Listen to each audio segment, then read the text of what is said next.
우리 앞뒤에 좌우에 보면서 사랑합니다, 은혜 누리세요 하고 축복하지요.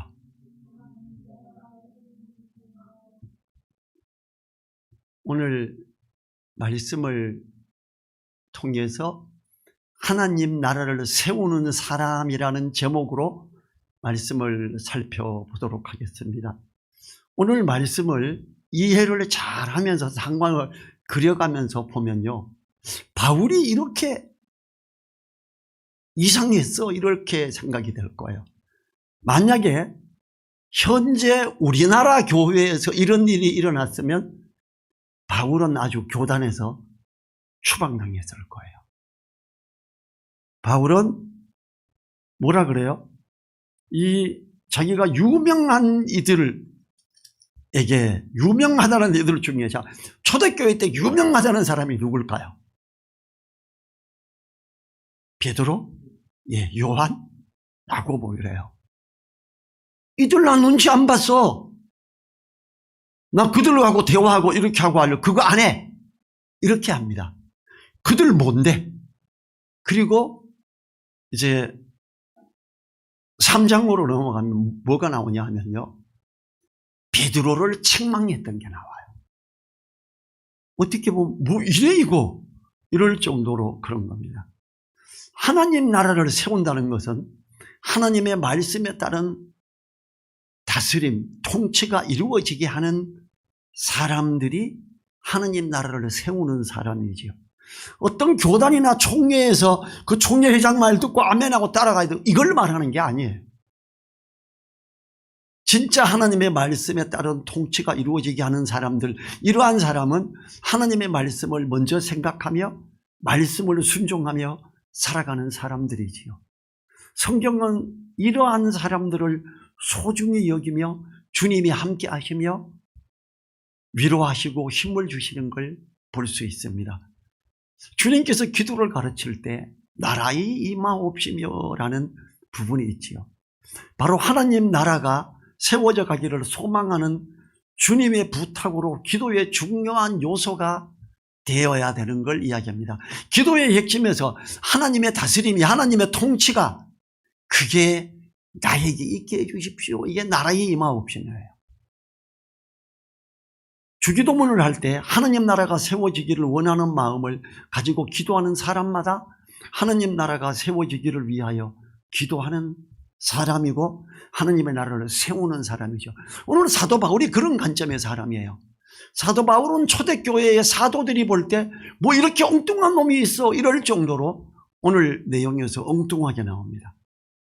자, 1절 봅니다.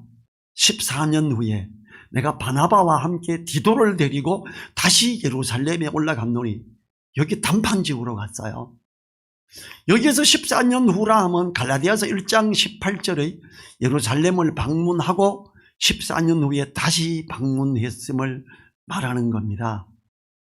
1장 18절에 보면 그 후 3년 만에 내가 게바를 신방하려고 예루살렘에 올라가서 저와 함께 15일을 유할세, 그리고 14년 후에 이러는 거예요. 바울이 예루살렘을 방문한 것은 여러 차례 있었습니다. 1차 방문, 주님을 믿고 난 후 3년 후에 베드로를 만나기 위해서 갔으나 야고보만 만나지요. 그게 1장 18절이지요. 2차 방문, 예루살렘에 흉년이 크게 들어 안디옥 교회에서 구제헌금 전달을 위해서 바나바와 동행해서 가는 거였고요. 이건 사도행전 11장 29절 30절에 나옵니다. 3차 방문은 안디옥 교회에서 믿는 자가 구원을 이루는데 할례가 필요하다 하여 바울이 복음을 보호하기 위해 예루살렘을 방문하여 유명한 예루살렘 총회가 열리게 됩니다. 이게 사도행전 15장 1절부터 25절의 내용이고, 4차 방문은 2차 전도 여행을 마치고 잠시 예루살렘을 방문하는데 가이사라에서 올라간 교회의 안부를 물으러 가지요. 5차 방문은 3차 전도 여행 후에 이방 교회가 예루살렘 교회를 위한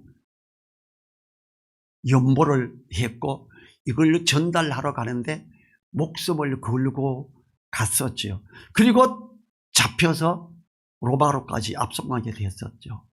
오늘 본문에서 바울의 방문은 바로 3차 방문을 말합니다. 이 방문에서 사도행전과 비교해서 본다면 바울이 복음을 훼손하지 않기 위해 얼마나 애를 썼는지 알 수 있습니다. 우리는 바울의 모습을 통해서 교회의 세워감을 위하여 얼마나 많은 노력을 해야 하는지 생각해야 합니다. 2절 상반절 보죠.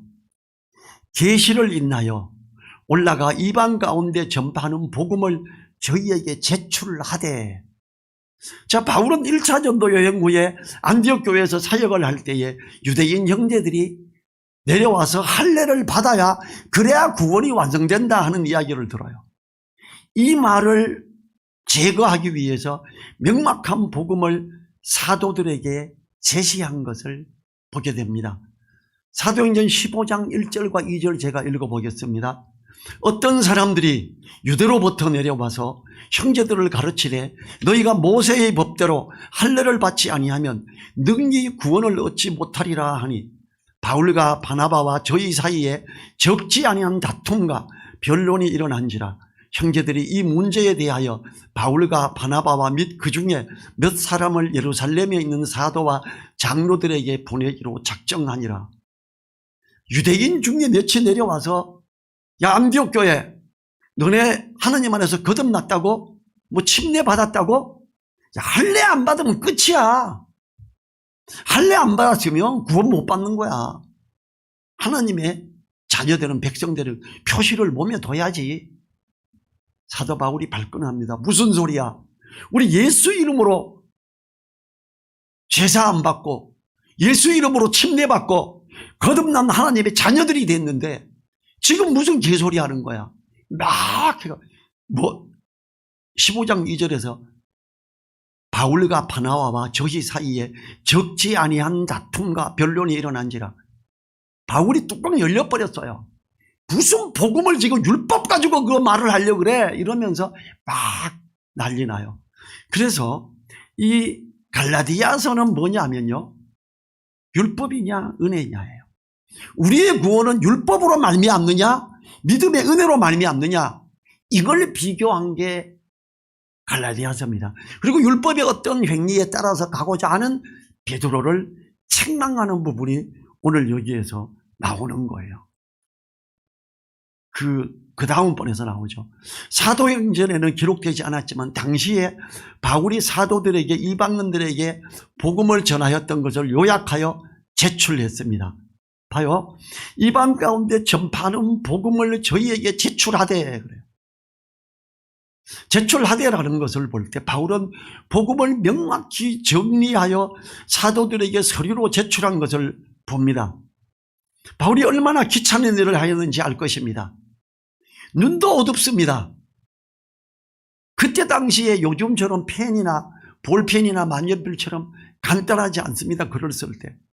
교회에서 일어난 사건을 통해서 바울은 일일이 서류로 만들어서 제출함으로 말로 공격하는 할례를 주장하는 사람들을 이기게 되므로 복음을 보호하게 됩니다.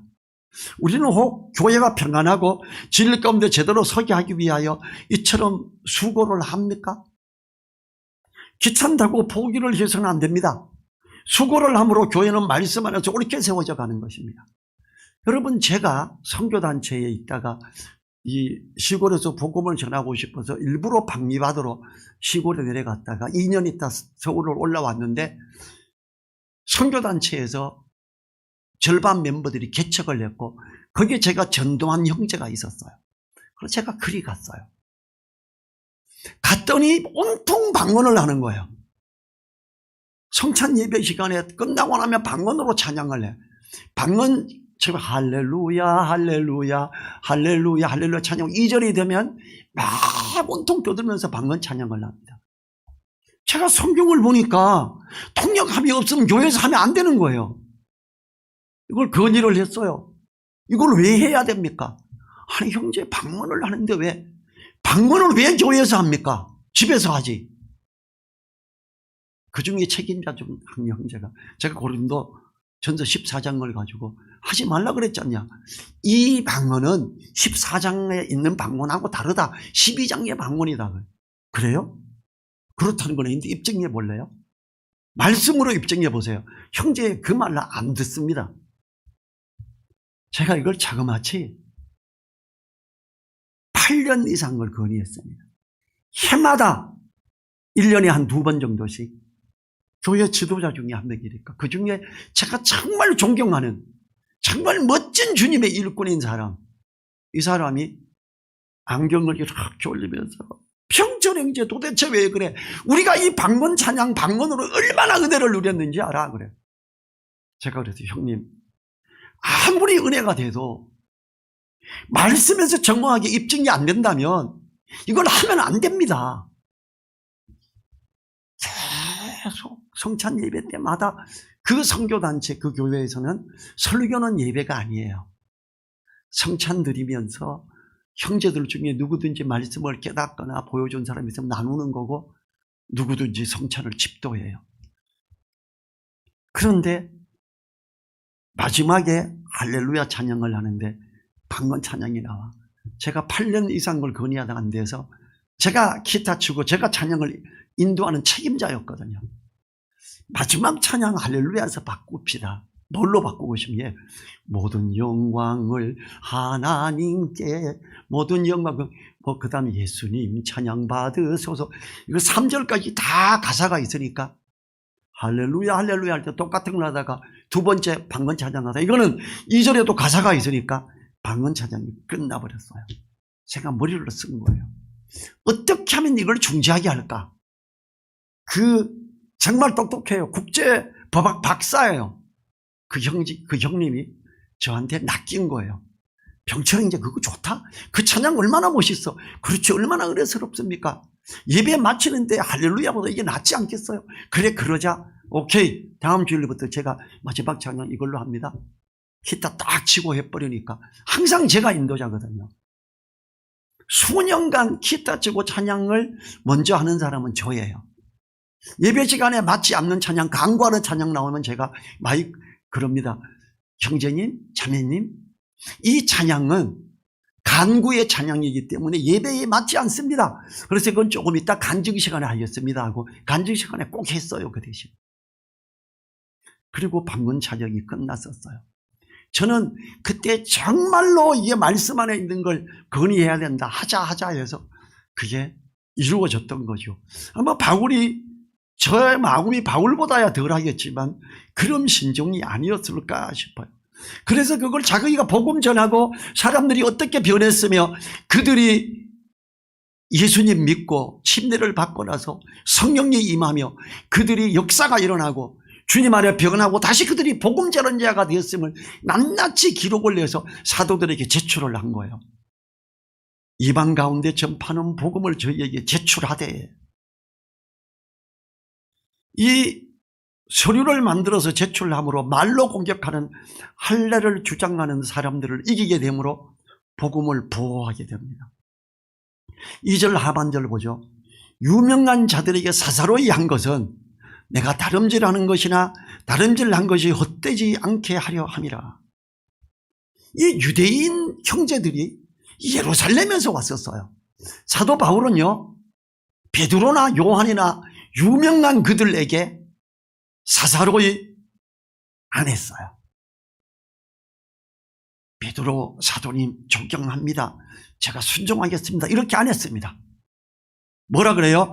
유명한 자도들에게 사사로이 한 것은 다른 형제들하고 똑같이 한 것은 내가 다름질하는 것을 하시나 다름질한 것이 헛되지 않게 하라. 복음이 훼손되지 않게 하기 위해서 나는 그 유명한 이름 있는 예수님의 수제자들에게 고개 숙이지 않았다. 이걸 말하는 거죠. 바울은 예루살렘 교회에 방문해서 유명한 사람들을 개인적으로 만났습니다. 공적으로만 만나는 것이 아니라 공개 회의가 있기 전에 사사로이 만났다고 합니다. 이 사사로이 한 것은 만난 이유는 바로 내가 다름질하는 것이나 다름질한 것이 헛되지 않게 하려는 거예요. 복음을 고수하기 위함이었어요. 복음을 잘 정리해서 유명한 자들을 곧 사도들에게 제출을 했습니다. 예루살렘 총회 이전에 유명한 자들 곧 야고보, 베드로, 요한을 만나죠. 9절에 나오지요. 그리고 바울 자신이 전도 여행을 통해서 이방의 교회를 세운 것과 그들에게 복음을 전한 것과 또 다시 나아갈 것에 대해 신중히 그리고 자세히 교제하고 의논했음을 보게 합니다. 바울은 자신이 전하고 있는 복음의 일에 대하여 그리고 전하였던 복음의 일에 대하여 헛되게 하지 않게 하려고 그렇게 애를 쓴 겁니다. 우리가 교회를 위해서 그리고 복음의 일을 위해서 바울처럼 애를 쓰고 또 애를 써야 합니다. 제가 예수님 처음 믿고 이런 것을 읽을 때 그래 내가 어떤 총회나 어떤 유명한 목사나 어떤 사람에게도 끌려가지 말자 이런 적용을 제가 했었어요. 어떻게 보면 굉장히 교만한 사람이었어요. 아무에게도 솔직히 말씀을 깨닫고 나서 그 말씀 앞에서는 아무에게도 구십인거린 적이 없습니다. 굉장히 도도해 보였을 거고 굉장히 교만해 보였을 거예요. 저는 이 말씀을 보면서 그래 바울처럼 하자. 그러나 일하면서 복음 전하고 그러나 바울처럼 당당하자 이랬습니다. 3절 보죠. 그러나 나와 함께 있는 헬라인 디도라도 억지로 할례를 받게 아니하였으니 바울은 충성된 일꾼 디도를 데리고 갔습니다. 그리고 사도들에게 할례를 받지 않게 하자고 하는 이야기도 한 겁니다. 보십시오. 베드로, 요한 이 디도 할례 안 받았습니다. 주님 안에서 역사하고 말씀을 따라가며 얼마나 성령 충만한 가운데 있는 거 보이십니까? 할례를 왜 받게 하는 걸 이걸 묵인하려고 그럽니까? 안 됩니다 라고 말한 거예요. 우리가 하나님의 나라를 위하여 애를 쓰고 치밀하게 나가야 함을 알게 합니다. 바로 복음과 교회를 위해서 했지요. 바울이 이방인 그리스도인을 데리고 간 것은 할례를 받지 않은 이방인이 성령이 충만하여 하나님 안에서 얼마나 충성된 자인가를 보여주기 위함으로 했을 겁니다. 베드로와 요한이 이걸 인정하지 않을 수가 없었습니다. 야고보와 베드로, 요한 사도가 디도를 보고 이방인 형제가 할례를 받을 필요가 없음에 대해서 확실하게 되었던 겁니다. 참 아들이라 표현하는 디도를 데리고 간 바울의 지혜는 할례를 주장하는 이 유대인 형제들의 주장을 향한 증거 중 하나였습니다. 4절과 5절을 봅니다. 이는 가만히 들어온 거짓 형제 까닭이라. 저희가 가만히 들어온 것은 그리스도 예수 안에서 우리의 가진 자유를 엿보고 우리를 종으로 삼고자 함이로다. 우리가 일시라도 복종치 아니하였으니 이는 복음의 진리로 너희 가운데 항상 있게 하려 합니다. 안디옥 교회에 왔어요. 그리고 할례를 받아야 된다 그래요. 바울이 안 된다. 무슨 소리 하냐. 다투었다 그랬어요. 그것도 크게 심히 다투었대요. 교회 안에서 복음의 정확함을 위해서 싸웠던 거예요. 여러분 이 비슷한 일이 누리보듬석이 우리 빵 가져오는 단체에서 있었습니다.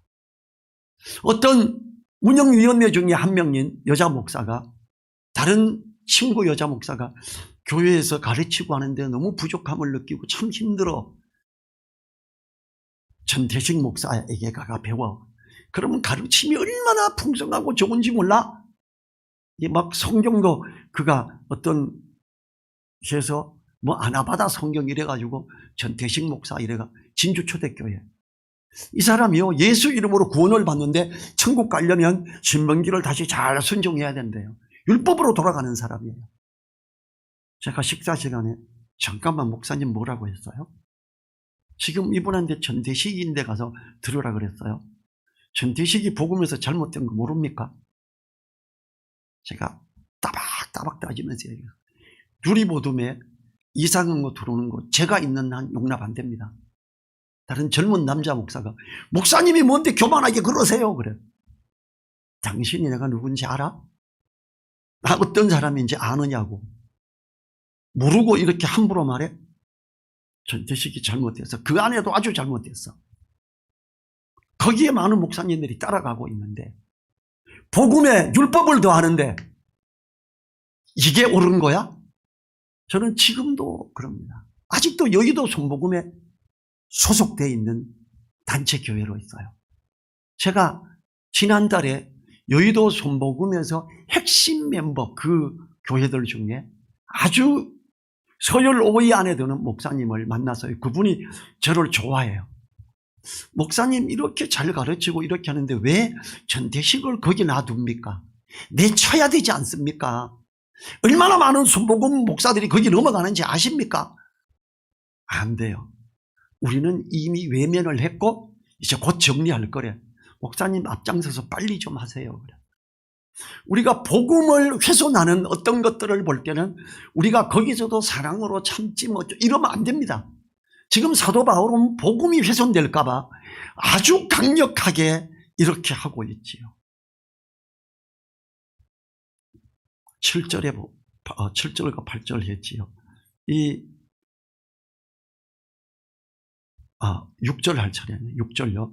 유명하다는 이들 중에 본래 어떤 이들이든지 내게 상관이 없으며 하나님은 사람의 외모를 취하지 아니하시나니 저 유명한 이들은 내게 더하여 준 것이 없고 그래요. 내가 이 복음에 대해서 정확히 복음을 보호하려고 하는데 저 유명한 이들 베드로와 요한과 야고보는 뭐 더해 준 것도 없었어 이렇게 말해요. 이방인에게 복음을 전하는데 도움이 되어 준 것이 없고 지금 복음을 전하는데 복음을 훼손하려고 하는 이것에도 또한 더해 준 게 없다 이렇게 말해요. 하나님은 유명한 어떤 사람들이 아니라도 복음을 전할 때에 역사하시기 때문에 나에게 맡겨진 사람을 내가 스스로 나아가야 합니다. 그리고 그러한 복음 전할 사람을 나에게로 많이 두도록 해야 됩니다.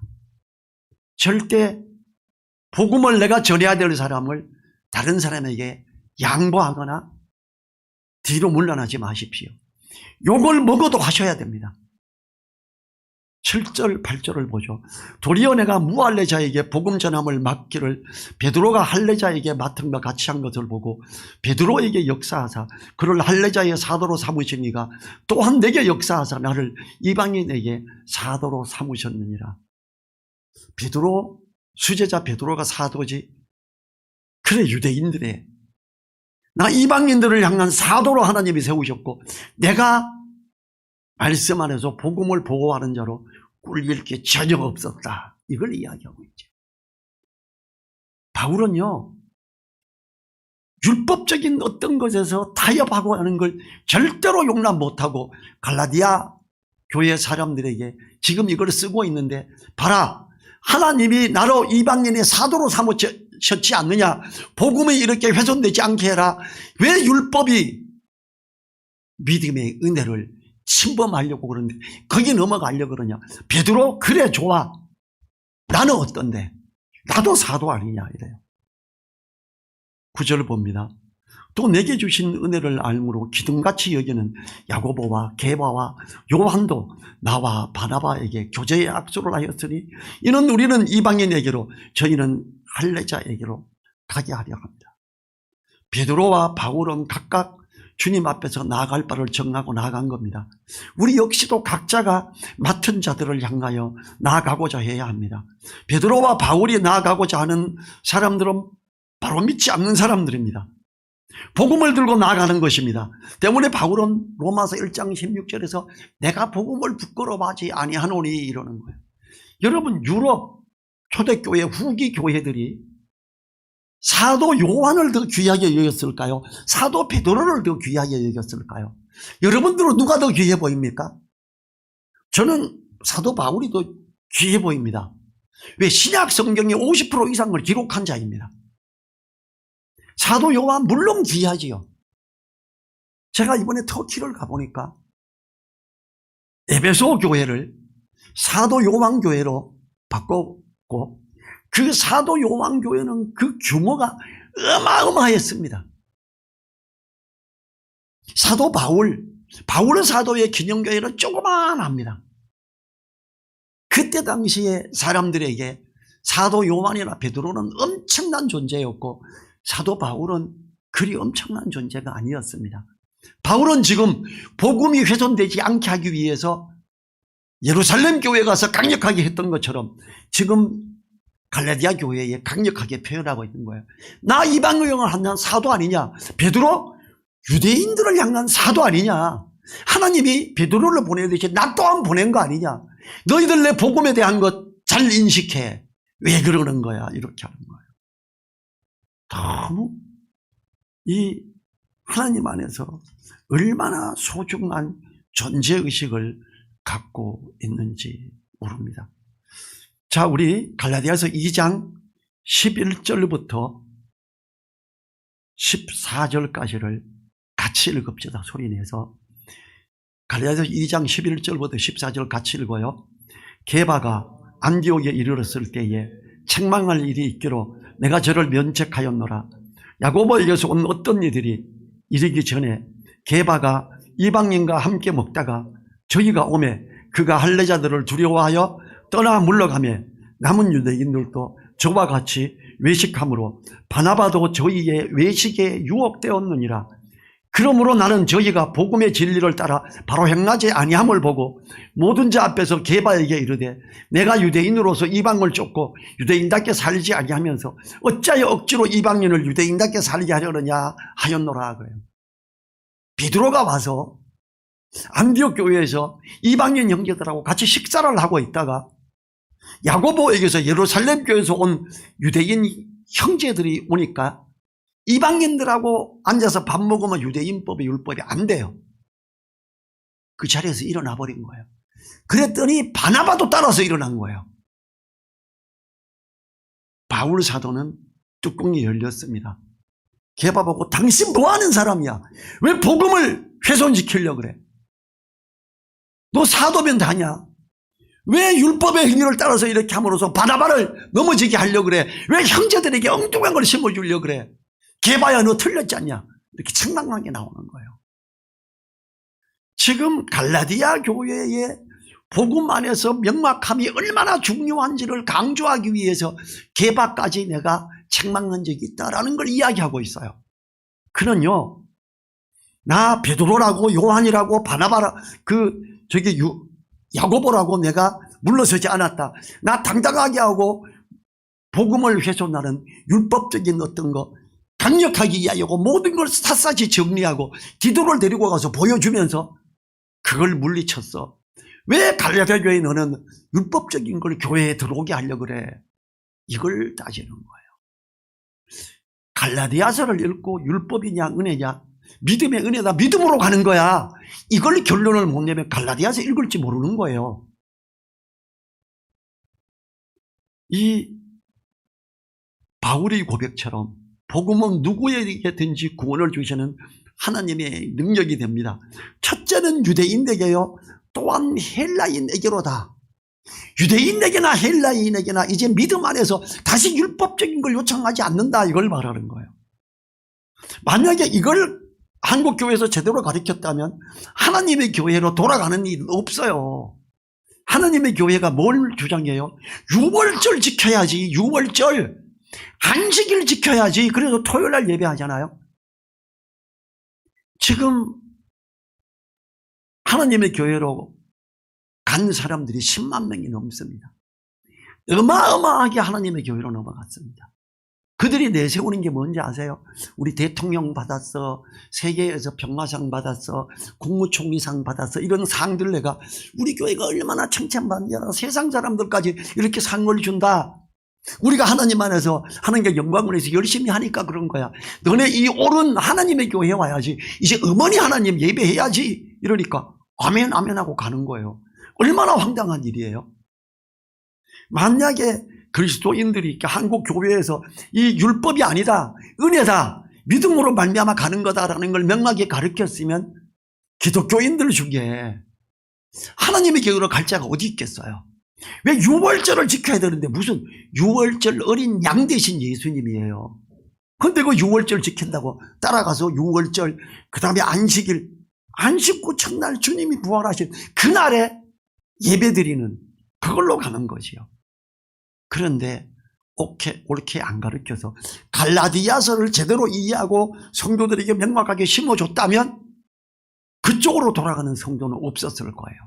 너무 안타까운 거예요. 우리는 복음이 훼손되지 않도록 힘을 다해 노력을 해야 됩니다. 또한 그 복음을 전하기 위해서 나아가야 합니다. 주님이 나에게 허락하신 영혼을 향하여 나아가시기 바랍니다.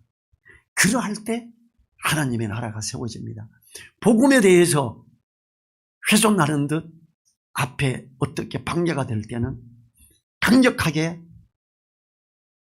나서야 됩니다. 거기에서 아이고 예 은혜로 가겠습니다. 아닙니다. 그거. 오늘 바울이 이 갈라디아서를 쓸 때 베드로를 책망했던 것까지 갈라디아서에 써놨다는 이야기는 율법적인 것으로 돌아가는 어떤 부분도 용납할 수 없다라는 하나님의 강력한 선하신 뜻이 여기에 있기 때문에 이걸 기록을 한 겁니다. 기도하겠습니다. 하나님 감사합니다. 우리가 하나님의 나라가 우리에게 임하도록, 하나님의 나라가 세워지도록, 하나님의 말씀이 우리를 통치하도록 하나님의 다스림이 있기를 위해서 기도함을 감사합니다. 우리가 복음이 훼손되지 않는 바울의 강력한 싸움을 받습니다. 우리가 하나님의 온전하신 뜻이 훼손되지 않고 복음이 훼손되지 않고 그 복음을 증거하는 자로 옳게 든든히 담대히 있게 하여 주십시오. 간절히 부탁드리며 우리를 사랑하시는 예수님 이름으로 기도했습니다. 아멘. 주기도문으로 예배를 마칩니다. 하늘에 계신 우리 아버지여, 이름이 거룩히 여김을 받으시오며 나라에 임하옵시며 뜻이 하늘에서 이룬 것 같이 땅에서도 이루어지이다. 오늘날 우리에게 일용할 양식을 주옵시고 우리가 우리에게 죄 지은 자를 사하여 준 것 같이 우리 죄를 사하여 주옵시고 우리를 시험에 들게 하지 마옵시고 다만 악에서 구하옵소서. 나라와 권세와 영광이 아버지께 영원히 싸움나이다. 아멘.